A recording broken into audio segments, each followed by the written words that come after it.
Capítulo 5. Foi inútil.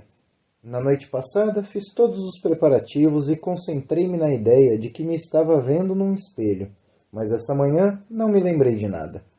Adormeci quase no mesmo instante em que encostei a cabeça no travesseiro, pois acho que estava cansado depois de toda a concentração da noite anterior para fazer meu relato. Pareceu-me apenas um espaço muito pequeno de tempo o que transcorreu antes que eu acordasse essa manhã, animado e madrugador, depois do descanso de uma noite sem sonhos. Sim, nem mesmo um sonho perturbou meu sono, e devo dizer que estou desapontado, embora possivelmente tivesse esperando demais. Dentro de uma hora, meu amigo hindu estará aqui, e talvez explique por que falhei na noite passada de maneira tão melancólica. Exatamente às 11 horas, quando estava relendo minhas notas, na incerteza do que ele iria pensar sobre elas, meu amigo abriu a porta. Sabia, era óbvio, que eu estava um tantinho excitado, cogitando em ver se falhara ao recordar muita coisa sobre minha viagem astral, porque seus olhos cintilavam ao perguntar-me se o relatório estava pronto. Ele nunca parecia rir, embora seus olhos sorrissem com frequência. E não havia dúvida, absolutamente, de que tinha um senso de humor altamente desenvolvido.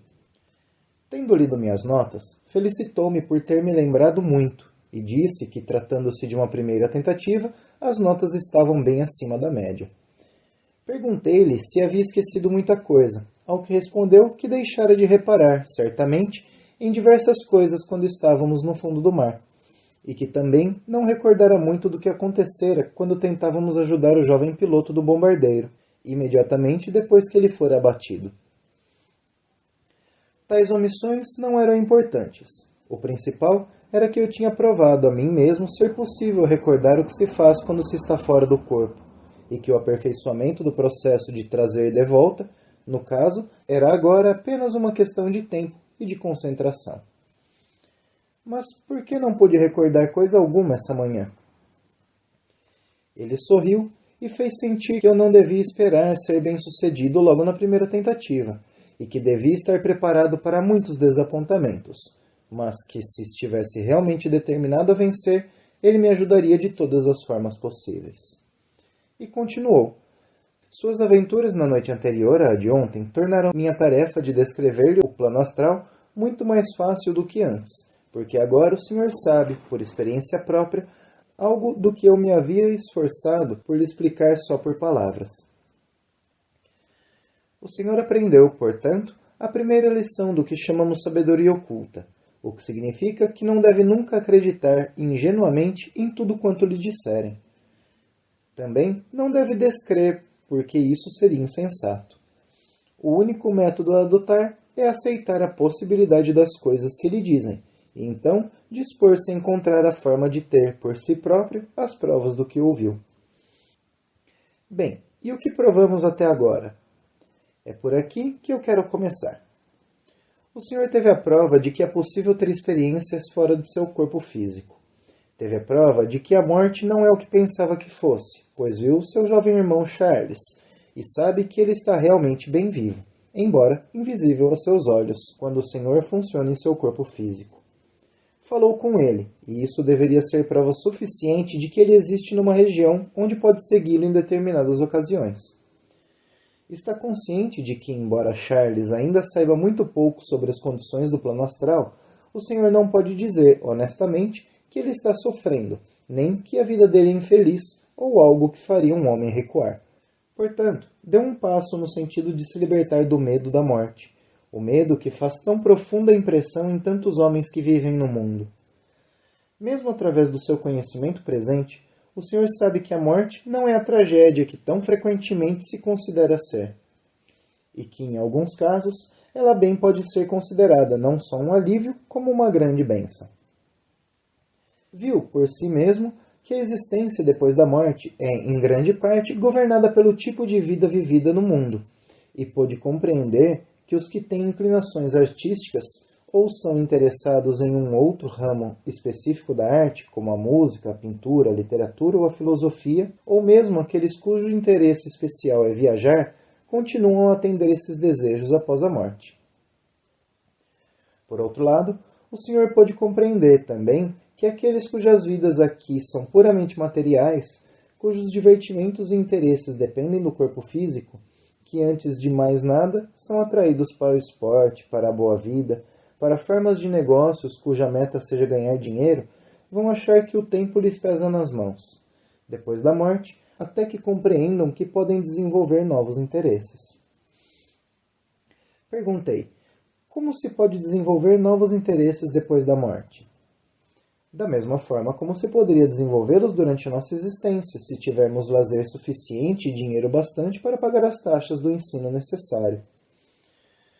No nível astral, embora o senhor ainda não as tenha visto pessoalmente, existem escolas por causa da grande necessidade de treinar os habitantes permanentes daquele mundo quanto aos interesses de que carecem para a vida que está diante deles. Essas escolas servem a um duplo propósito. Não só ensinam aos alunos tudo sobre as condições no nível astral e sobre a melhor maneira de usar as condições ali existentes para seu prazer e educação, como oferecem cursos de instrução em todos os assuntos, para cuja realização não sejam necessárias as condições físicas. A maioria dos verdadeiros musicistas, artistas, filósofos e os que foram professores no mundo físico goza de grande alegria por transmitir parte de seu conhecimento e experiência aos que dele carecem, mas que são suficientemente interessados para desejar aprender. A ausência do fator tempo, a ausência da necessidade de dormir 8 horas nas 24 do dia, também ajuda consideravelmente. Se peritos em sua matéria derem apenas 3 ou 4 horas do dia de treinamento aos novos estudantes, o tempo empregado nessa tarefa não é de forma alguma um ônus, porque eles terão ainda o que sobra das 24 horas de cada dia para seus próprios projetos.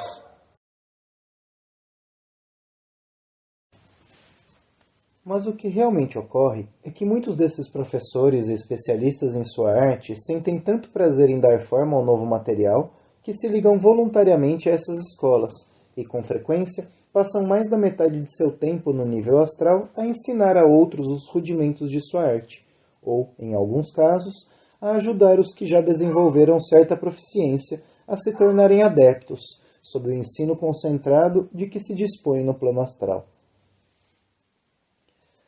Não só essas escolas têm tremenda parte na vida do mundo astral, como influenciam, indubitavelmente, a vida futura de seus alunos. Se no nível astral um homem desenvolveu o amor por qualquer arte ou ciência, nasce na sua próxima vida em um plano físico com o desejo de continuar esse estudo. E assim, encontramos crianças que mostram desde a tenra idade uma aptidão entusiástica para uma coisa ou outra, que talvez não seja, sob qualquer aspecto, uma característica de seus pais.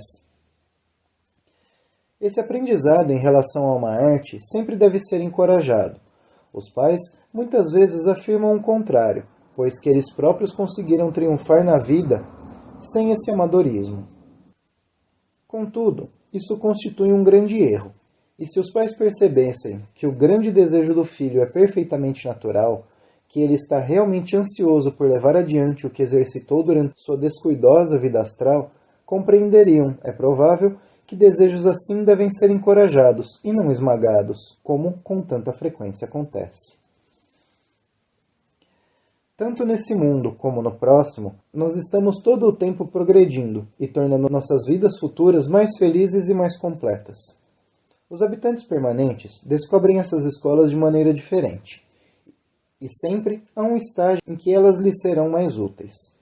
Quando compreendem pela primeira vez que estão vivendo no mundo astral, é inteiramente inútil mencionar essas coisas a eles, porque depressa responderão que não desejam voltar de novo à escola. Querem divertir-se. Durante os primeiros meses, a oportunidade de viajar em torno do mundo, de ver todos os países que não tiveram a chance de visitar enquanto estavam nesse plano, habitualmente os satisfaz.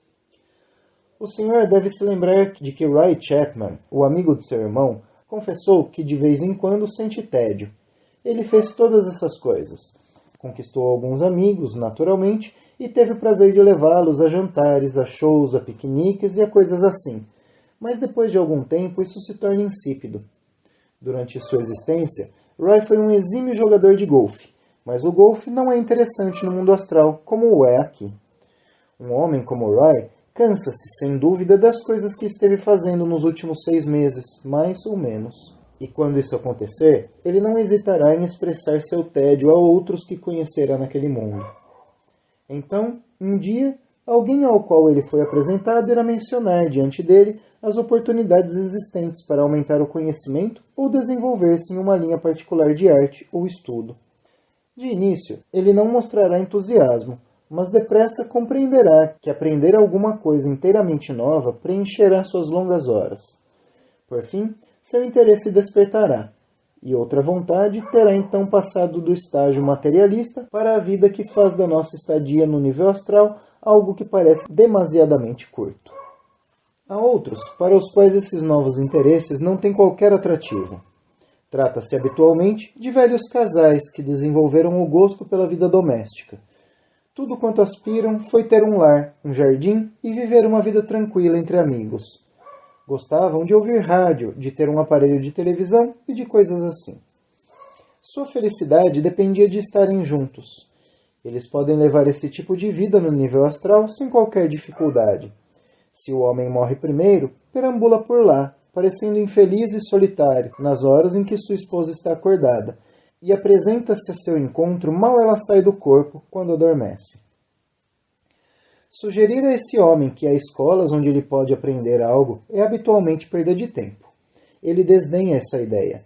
Tudo o que deseja é um lar confortável com sua companheira. Ele se empenha em descobrir formas e meios de viver da maneira que ele e a mulher apreciarão quando se reunirem. Ele aprende que é a coisa mais simples isso de ter uma casa e um jardim exatamente de acordo com suas ideias favoritas, bastando expressar em pensamento o desejo correspondente. Procura o lugar mais bonito disponível, e quando a mulher chega, constroem a casa de seus sonhos, mobiliando-a exatamente como teriam gostado de fazê-lo no mundo, se tivessem tido os meios necessários para isso. Agora, um pensamento produz exatamente as coisas desejadas, e com frequência pensam em maravilhosos artefatos que dispensam o trabalho doméstico. Às vezes, esses artefatos são vistos por negociantes que tomam notas deles e, em sua próxima vida, inventam coisas semelhantes. Esse velho casal tem um estéreo ultramoderno e cria em pensamento o necessário número de criados para atender às suas ordens.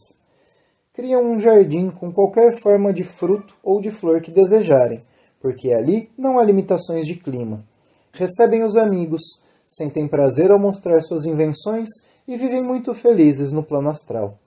Frequentemente, ligam-se a animais de estimação que tiveram na Terra ou adotam outros. O beatífico estado do velho casal que acabamos de descrever não é tão comum como se pode supor. Homens e mulheres se casam por várias razões. Às vezes é a atração física que os atrai e reúne. Às vezes é a fortuna. Mesmo a solidão tem seu papel na reunião dos indivíduos. É muito raro vermos o que descreveríamos como um par ideal. Duas pessoas cujas visões da vida se encaixam uma na outra, cuja situação evolutiva é a mesma, cada qual tendo inteligência suficiente para poder penetrar no problema do outro. Tais uniões são raras e, ocultamente, não se mostram grandemente desejáveis, pois é bom que um homem evoluído se sinta atraído de alguma forma particular por uma companheira menos evoluída. Quando se ouve comentar, que pena John ter casado com Mary, tão diferentes, não acham? Devemos compreender que se a pessoa que fala tivesse mais experiência, saberia que ambos esses jovens estão destinados a se beneficiar consideravelmente dos poucos anos que passarem juntos. O resultado imediato dessa união, aparentemente inadequada, é, invariavelmente, uma série de dificuldades para ambas as partes. Há sempre um choque de interesses. Talvez o homem tenha sido atraído para a mulher por seus dotes físicos. Depois de algum tempo, essa atração diminui, embora seja improvável que deixe de existir por completo. E as duas pessoas são levadas de volta ao companheirismo como o único laço capaz de mantê-las juntas. O companheirismo, entretanto, não é fácil, quando os gostos e desejos de duas pessoas são diferentes. No caso em que o homem é o mais evoluído dos dois, seu interesse reside nos livros, na música, no lado sério da vida, enquanto a mulher deseja ir a qualquer lugar de diversão, frequentado pelos amigos do momento. ocorre um choque de ideias e há muitas discussões e desentendimentos. Se não houver filhos, às vezes o casamento se rompe somente pela incompatibilidade de temperamentos, mas é uma grande lástima que tal coisa aconteça, pois que é através da disparidade das duas pessoas em questão que se ganha muita experiência e conhecimento. O homem deve aprender um método de ir buscar a companheira ao meio do caminho. Quando pensa em meios e modos de fazer isso, compreende que deve começar por despertar o interesse da sua esposa para o nível educacional, cuidando ao mesmo tempo para que ela não perceba seu esforço nisso. Para que a esposa não desenvolva um complexo de inferioridade. Deve aprender a ser paciente se, por inexperiência, ela insiste em coisas que o marido sabe serem insensatas ou desnecessárias. Ciente do que está errado, ele deve ceder, às vezes, de forma que ela possa ver os resultados do erro que cometeu. A mulher não deseja ser sempre conduzida, mesmo quando em seu subconsciente compreende que seu companheiro de vida é mais sensato do que ela. Se duas pessoas podem passar uma existência juntas, o benefício para ambas é realmente grande. Uma terá a vantagem de ser guiada por uma inteligência superior e de maior experiência, desenvolvendo desse modo o caráter, enquanto a outra teve de aprender o valor da paciência, do tato, da necessidade de ver as coisas sob o ponto de vista alheio, um ponto de vista que, em virtude da falta de experiência, deve ser mais limitado que o seu. Depois da morte, essas duas pessoas não continuam, necessariamente, a viver juntas. O homem talvez sinta o desejo de passar o tempo entre mentalidades mais altas do que a sua, enquanto a mulher, que durante muitos anos na Terra fora forçada a viver sob pressão, tentando manter um padrão de vida que para ela sempre representara um esforço, agora deseja recostar-se e levar as coisas com calma por algum tempo. Habitualmente, depois de curto período de relativa inatividade, ela sente que as sementes plantadas durante sua existência provocaram-lhe agora um forte desejo de continuar o desenvolvimento já iniciado. Acha que já não obtém completa satisfação com as diversões artificiais que outrora tanto desejava, e que a levavam a oprimir o marido, indiferente, para consegui-las. Seu apetite mental foi estimulado, e ela percebe que lhe é impossível retornar aos padrões do tempo de seu casamento no plano físico. Essa mulher lhe dirá que não teve uma vida particularmente feliz, mas que agora que essa vida terminou, alegra-se por ter o destino decretado que aquela experiência lhe fosse proporcionada. Acontece com frequência que duas pessoas, tendo vivido juntas durante toda uma existência, não tornam a ter contato uma com a outra, nem depois da morte, nem em vidas futuras. Serviram-se mutuamente. Ambas se beneficiaram por terem estado juntas durante um período de tempo, mas sua visão de vida é demasiado diferente para que sejam naturalmente atraídas uma pela outra. Nesse caso, é possível que o homem tenha vivido pelo menos 50 a 100 vidas mais do que a mulher. Naturalmente, sua compreensão do vasto plano seria maior do que a dela. Seu reservatório de conhecimento, o acúmulo das experiências de vidas passadas, seria maior do que o dela, e sob todos os aspectos, ele poderia ser visto como um ser superior. Mas não se esqueça de que, a 100 vidas da presente, ele estava no mesmo ponto em que a esposa no momento, e beneficiou-se provavelmente do fato de ter sido forçado a passar uma existência com alguém muito mais desenvolvido que ele. Provavelmente o senhor já ouviu dizer que todos temos o que é conhecido como alma gêmea, e que sempre devemos estar à procura dessa pessoa. É verdade, realmente, que as almas gêmeas existem, porque, de início, quando a força da vida é enviada pelo poder divino, emerge para a vida sob forma de gêmeos, um masculino, outro feminino. Essas duas formas evoluem bem separadamente, cada qual com sua cota de vidas em corpos de homens e de mulheres, mas em ocasiões especiais, quando um grande trabalho tem de ser feito, essas duas entidades às vezes são reunidas, porque a inspiração de uma capacita a outra a levar adiante a gigantesca tarefa que tem de ser realizada. Um grande homem que alcançou sua meta diz muitas vezes que nunca poderia ter feito o que fez sem o auxílio, a ponderação e o poder fortalecedor da mulher. Isso não quer dizer que eles tenham sido almas gêmeas, mas pode significar exatamente isso. E quando tal coisa acontece, as duas pessoas parecem agir como uma grande unidade, e não só pensam os mesmos pensamentos, mas sentem instintivamente o que é correto para ambos. Trata-se, naturalmente, da perfeita fusão do positivo e do negativo, do macho e da fêmea na natureza. Não seria bom para nós viver sempre com a nossa alma gêmea, porque, sob tais circunstâncias, tenderíamos a nos tornar muito egoístas. Nunca aprenderíamos a ver as coisas sob o ponto de vista alheio, nem tratar com ideias opostas às nossas, nem ceder para realizar algo, em lugar de ficar firme e nada produzir. Esses exemplos dão-lhe uma pequena ideia da maneira pela qual os egos são assistidos ao longo de sua viagem evolutiva. É através de dificuldades, tais como a de viver com pessoas que não sintonizam em todos os pontos conosco, que aprendemos a verdadeira tolerância. Uma vida agradável e tranquila não é necessariamente a melhor vida.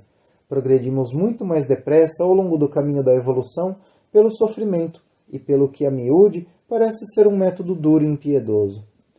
Cada vida é um dia na escola da evolução. Se temos que levar adiante o propósito para o qual nos encarnamos, não podemos nos permitir desperdícios de oportunidades. Amanhã eu lhe falarei algumas coisas sobre os não-humanos, habitantes do mundo astral, depois do que tornarei a levá-lo a uma viagem astral, de forma que possa ver pessoalmente que os seres humanos astrais ajuntam-se ao que pode ser descritos como reações normais que revestem o indivíduo em questão no plano físico.